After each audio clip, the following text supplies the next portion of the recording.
In this episode, we'll hear some stories about ex-prisoners who share the scariest thing they've seen whilst on the inside. In some county jails, they have 190 degrees water taps. They're there so inmates can make oatmeal, soup, or coffee without a microwave or any kitchen appliances. Well, sometimes when there were fights, you would see an inmate fill a cup with 190 degrees water and a glob full of Vaseline. Then he would throw it on his opponent. Watching that will stick with me for a while. Mainly the terrible scream the man made as the Vaseline stuck to his face. He was taken to medical right after that. He had third-degree burns all over his face and hands. I did a couple years when I was young and dumb. The craziest thing I saw was actually in the county jail and not the state prison. The county jail was right on the Texas-Mexico border, so there were a lot of Hispanics. What was weird was the Hispanics born in America and the Mexicans from Mexico absolutely hated each other. I saw a Hispanic from Texas heat up a bowl of water until it was boiling in the microwave. We had microwaves in the tank, and he then proceeded to throw the boiling water on a Mexican from Mexico's face and then beat the ever-loving hell out of him. That dude's screams will haunt me forever. I also saw a guy take a blade from a small pencil sharpener, tie it to a toothbrush, and then slice a guy's face from ear to ear while he was sleeping. The guy lived, but it looked like a ducking murder scene. Not me, but my husband was in prison as a young adult. He said that they had a way of checking your ego in the spot he was at. The toughest guys would come up to you on your first day and ask how many push-ups you could do. If you were smart, you would just sorta blow it off or laugh it off and move on. If you were a stupid show-off or had something to prove, you would claim a large number or talk yourself up. If you did that, then they would be all friendly and be like, "Oh, let's see it." So the poor guy would do as many push-ups as they could. The tough guys would gas the new guy up, acting friendly, pushing him to do more. They acted impressed and joked around. Then as soon as the new guy had done as many push-ups as possible, they would jump him and beat him up. He would be helpless to resist because he had maxed himself out on push-ups. Afterwards, any guy with an ego was normally really quiet for the remainder of their stay. A friend of mine did a short stint. From what he told me, he was supposed to get paperwork detailing his charges before he got to prison, but did not. This made the other prisoners suspicious, as they believed he was a snitch, was trying to hide the fact from them, and they threatened to beat him. An old acquaintance of his was in there and assured my friend that he had nothing to worry about, as they had been threatening him for months and nothing had happened. That night, while my friend was making his bed, a few prisoners ran into his acquaintance's cell and beat him to within inches of his life.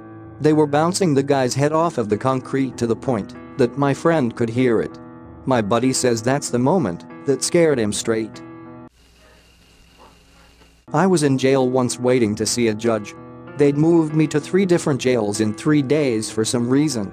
I wasn't a troublemaker and was only in for driving on a suspended license, but I am big and scary looking. Anyways, when they transferred me to court, I was handcuffed to someone serving life, and he was Aryan Brotherhood. I'm Hispanic, but look completely white and have a shaved head.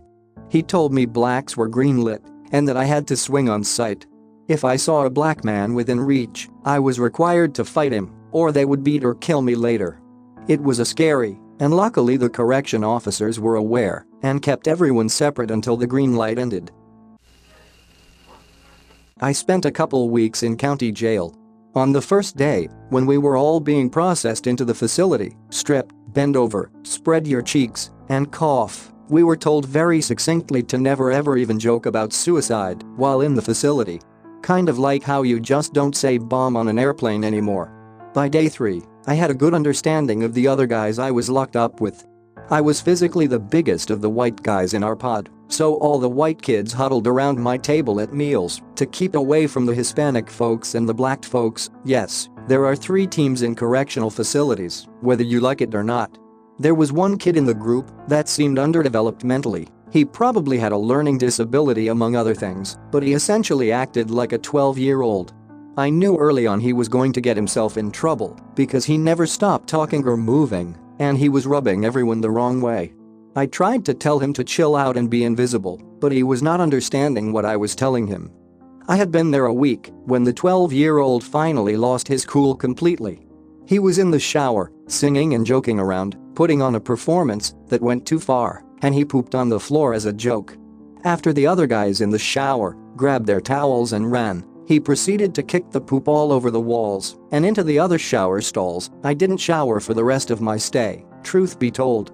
It turned into a big scene, and then when the trustees came in to clean up the poop all over the walls, it turned into an even bigger scene. The whole time, the 12-year-old was locked in a cell near the showers, laughing and joking as other inmates had to clean up his poop and make the shower area sanitary again. State-run facilities have standards after all. The next day, everyone was looking at the 12-year-old with hate in their eyes. Kind of like Gomer Pyle in Full Metal Jacket. Everyone missed their showers the day prior due to the poopsident, and then the kid was still up to his antics at breakfast the next day. Everyone got really cold towards him, even openly mean. I'll admit, I started ignoring him completely after the poop. It took him a day or two to realize he was hated by all, and then his personality changed dramatically. He became sad, despondent, and started talking to the correctional officers because the other inmates wouldn't talk to him anymore. He messed up and told the correctional officers that he should just harm himself and make everyone happy, and that was all it took. They dragged out the blue burrito. This is the scariest thing I had seen in jail. The blue burrito was of 10-foot-long blue foam mat, like you would use in gym class, with two 12-foot-long red belts attached. They laid it out on the floor, forced the 12-year-old to lay on the mat, and then they rolled him up with his arms at his sides into the blue burrito. The two long red belts clipped together at the top and bottom of the burrito, keeping it all nice and tight. This was the suicide protocol at the jail. No counseling, no medical ward. You lose the ability to move. They put the poor bastard in the burrito around 8 p.m., dragged him into his cell, and left him laying on the floor, wrapped up tight, until breakfast the next morning, around 8 a.m. The child molesters and gang members in protective custody get to eat breakfast first. Imagine being unable to move, barely able to breathe, with no end in sight for 12 hours on the floor of your 8x8 cell. My cell was up above his, and I heard him weeping and moaning in agony all night. He didn't say a word to anyone, or look anyone in the eye for that matter, for the rest of the time I was there. One night in the blue burrito broke him.